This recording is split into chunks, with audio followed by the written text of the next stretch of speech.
Everyone இன்னைக்கு பன்னீரும் பச்சை பட்டாணியும் வச்சு ஒரு சூப்பரான சைட் டிஷ் தாங்க பார்க்க போகிறோம். இந்த ரெசிபிக்கு தேவையான இன்க்ரீடியன்ஸ்லாம் பார்த்துடலாம்.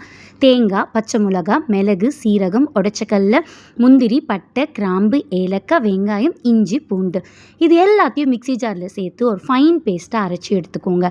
இப்போ ஒரு குக்கரில் தேவையான அளவு ஆயில் ஊற்றிக்கோங்க. ஆயில் நல்லா காஞ்சதும் கொஞ்சமாக நம்ம சோம்பு போட்டுக்கலாம். சோம்பு நல்லா பொரிஞ்சோடனே நம்ம நீல வாக்கில் கட் பண்ணி வச்சுருக்க வெங்காயத்தை இதில் ஆட் பண்ணிக்கலாம்.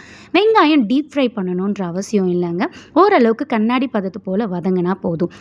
வெங்காயம் நல்லா வதங்கிட்ட உடனே நம்ம ஃப்ளேவருக்காக புதினா லீஃபை நான் இதில் ஆட் பண்ணுறேன். புதினாவோட ஃப்ளேவர் இந்த கிரேவியில் இறங்கும் போது இன்னமும் இந்த கிரேவி டேஸ்ட்டாகவே இருக்கும். ஸோ அதுக்காக நான் புதினா லீஃப் ஆட் பண்ணிக்கிறேன். இப்போ நான் எடுத்து வச்சுருக்கிற பச்சை பட்டாணி இதில் ஆட் பண்ணிக்கிறேன். பச்சை பட்டாணி நான் இன்றைக்கி ஃப்ரோசன் தாங்க ஆட் பண்ணியிருக்கேன். ஸோ நல்லா எண்ணெயிலே நல்லா டீப் ஃப்ரை பண்ணிட்ட உடனே நான் அரைச்சி எடுத்து வச்சுருக்க பேஸ்ட்டை இதில் ஆட் பண்ணிடுறேன். உங்களுக்கு கிரேவி எந்த அளவுக்கு கன்சிஸ்டன்சியில் வேணுமோ அதுக்கேற்ற மாதிரி நீங்கள் தண்ணி ஆட் பண்ணிக்கோங்க. ஏன்னா இந்த கிரேவியில் வந்து நம்ம தேங்காய், ஒற்றைக்கல்லாம் போட்டதுனால கண்டிப்பாக திக்கி கன்சிஸ்டன்சியில் தான் வரும். நீங்கள் சப்பாத்திக்கு இது பண்ணுறது இருந்தால் ஓரளவுக்கு மீடியமாக வச்சுக்கோங்க. தோசை இட்லிக்கு சாப்பிட்றது இருந்தால் தண்ணி தாராளமாகவே ஊற்றிக்கோங்க. இப்போ இந்த ரெசிபிக்கு தேவையான சால்ட்டை இதில் நான் ஆட் பண்ணிடுறேன். ஒன்ஸ் இன்க்ரீடியன்ஸ் எல்லாமே ஆட் பண்ணிட்டோன்னே நல்லா கலரி விட்டுக்கோங்க. சும்மா அங்கங்கே லைட்டாக பபிள்ஸ் வந்தோடனே குக்கர் போட்டு க்ளோஸ் பண்ணிவிடுங்க.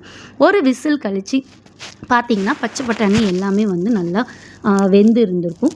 ஸோ அதுக்கப்புறம் வந்து நம்ம ஆல்ரெடி எடுத்து வச்சுருக்க பன்னீரை இதில் நான் ஆட் பண்ணிடுறேன்.